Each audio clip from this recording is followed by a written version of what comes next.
নমস্কাৰ। পুৱাতে যেতিয়া ফুলৰ ৰঙে জাতিস্কাৰ হৈ পৰে চাৰিওফালেদি, তেতিয়া তাৰ লগতে ৰূপতে সুৰগা চৰাই কাকলিয়ে যেতিয়া শুনিবলৈ পাব, মনটো কেনেকুৱা লাগে বাৰু আপোনালোকৰ? মোৰ কিন্তু খুব ভাল লাগে। এই সময়কণ যেন কাকো নিদিওঁ এনেকুৱা লাগে।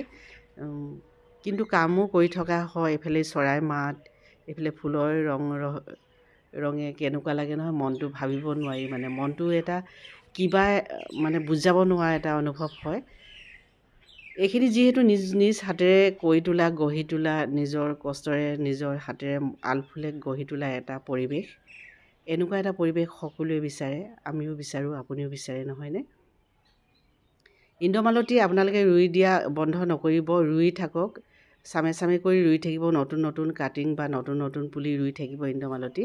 এপ্ৰিল মে' মাহলৈকে এনেদৰে ফুলাই থাকিবলৈ পাৰিব। ধন্যবাদ।